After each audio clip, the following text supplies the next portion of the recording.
Good morning, all, and God bless you. I just want to do a little bit of a video this morning, and this one's called The Gypsy Life and Racism. The Gypsy Life and Racism. I want to say that, the gypsy life of a gypsy and travelling people living in trailers on the sides of the road has just about now came to an end. They can't stay on the sides of the road no more because there is big concrete boulders on the sides of the road. They can't pull down lanes anymore because there's giant haystacks covering lanes. They they can't stay in the fields and the sides of the road no more because the police come and give them big massive fines and confiscate their trailers, motors, and work tools from them. So the travelling life, the gypsy life is coming to an end. It's like an ethnic cleansing. It's like the government wants us all to be in houses so they can keep track of us. They want us to all be in houses, you know? So that, you know, we can pay them taxes, council taxes. You know what I mean? So they can track everybody. The old ways are dying out. The old ways are surely dying. When the travellers used to have, like the old trailers full of the Crown Derby plates and the dolls and the you know, and the Waterford Crystal and things. It's dying.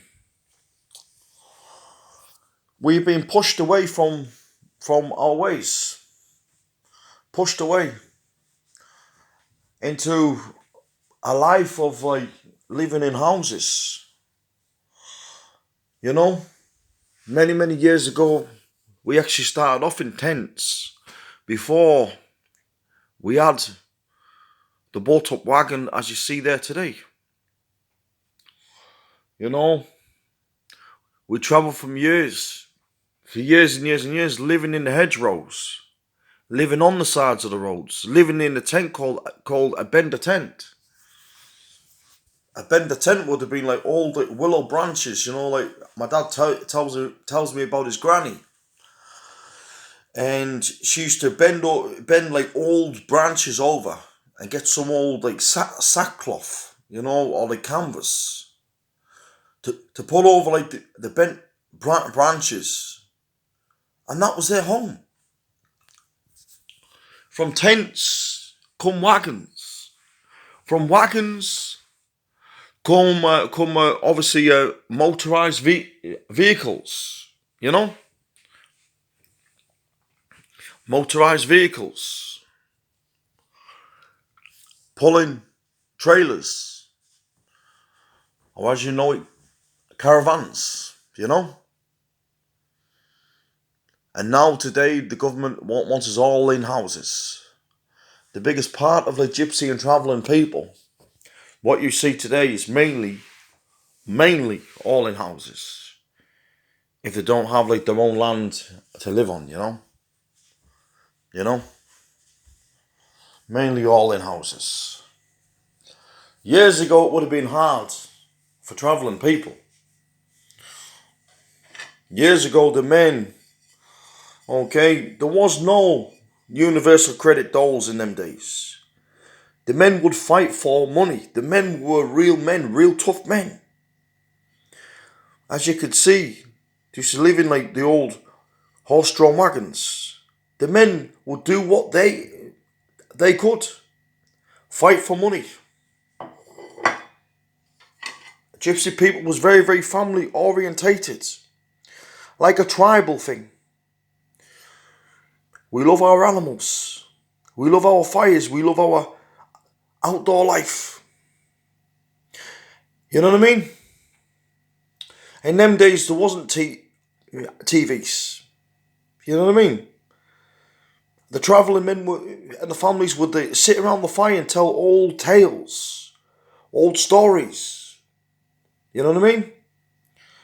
Hunt, live off the land, do what they could to survive.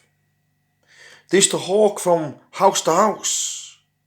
The old travelling men used to make pegs and make flowers, wooden pegs and wooden flowers, and give them to the wives to go and sell around the houses.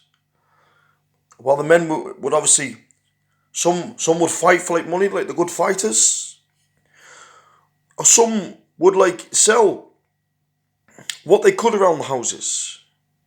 You know what I mean? Or even collecting scrap metal, doing gardening jobs.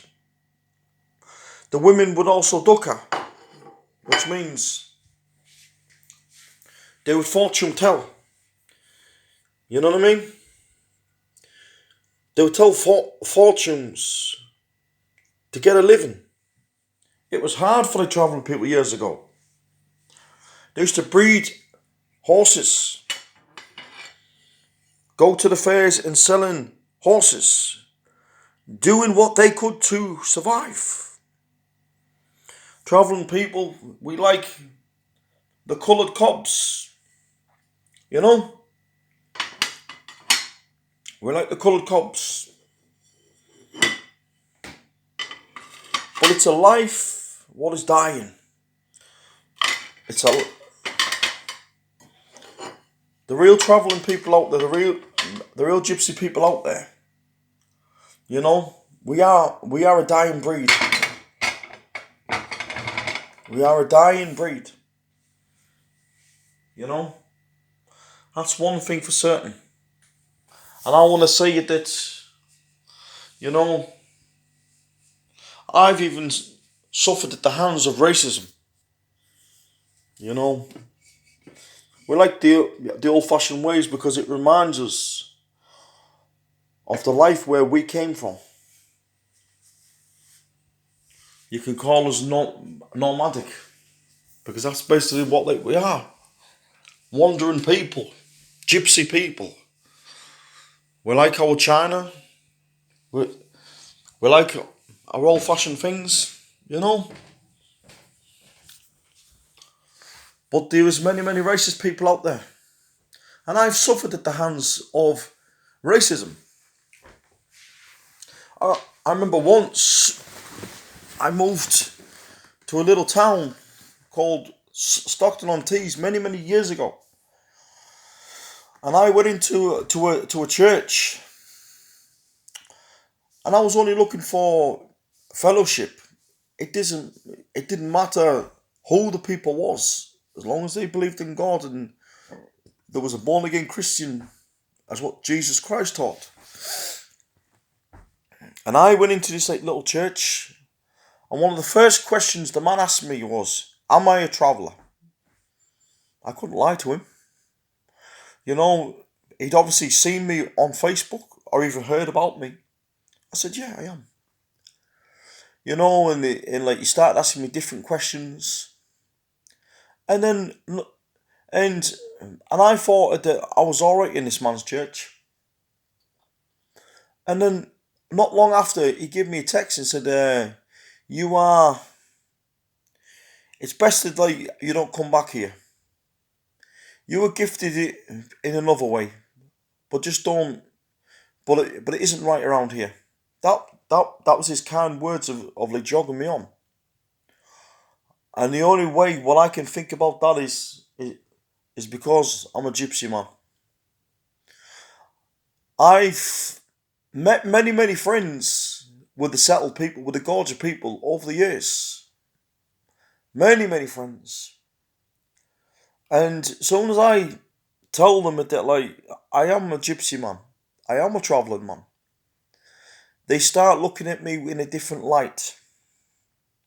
I like what Hollywood is probably, you know, tarnished on gypsies. You know, gorgeous people then they start like beginning to mistrust you.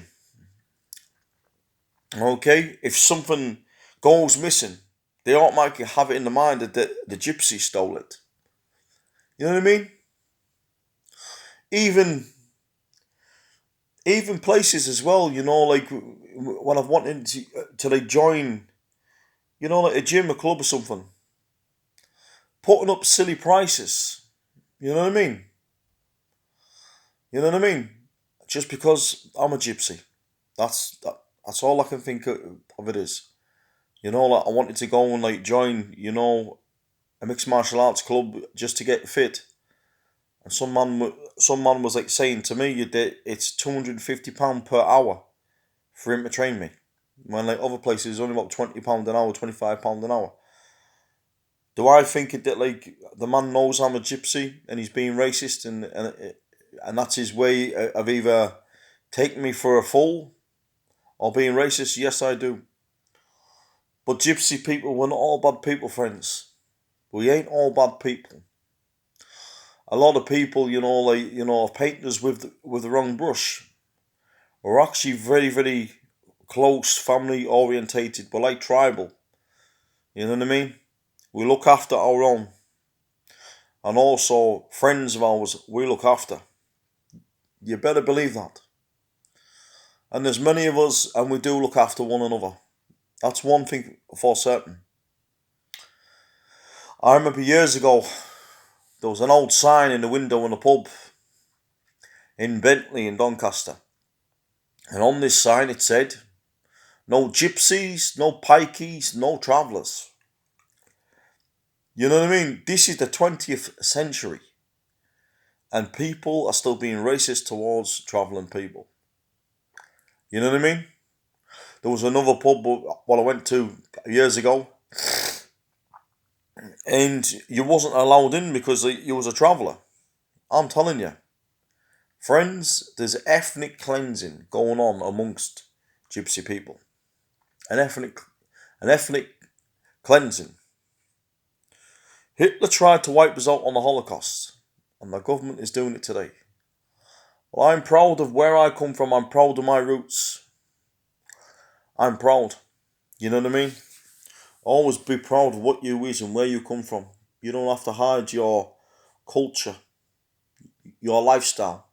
You don't have to hide what you are to fit in. If you're a gypsy, traveller, be proud of that. That is how the good Lord made you, my friends. You know? You know, you don't have to be ashamed of what race of people you come from. You know what I mean? There's many racism out there. Many racism. People getting bullied at school for being travelling people. You know what I mean? People being bullied in the church for being travelling people. People automatically thinking that you are a thief, you're a liar, you're a robber. Idiots. Anyways, friends, adios. I love you all. That there is a little story, about the gypsy life and racism. Where do I see the gypsy life in about 10 years' time? It's only going to get worse for us people. Most of the travelling people's all going to be in houses or on little yards. But what's the point in being stuck in the yard? You know what I mean? Yes, it's like your own space and it's away from everyone else and it's around other travelling people. But if you're being in like a yard or on a council-run site, you may as well be in a house. You may as well be in a nice big house. But it is a dying thing. You know what I mean? It's a dying life. It's dying out for us travelling people. It is. But anyways, have a nice day and God bless you all and stay safe. In the name of Jesus. Take care. Adios. Be blessed.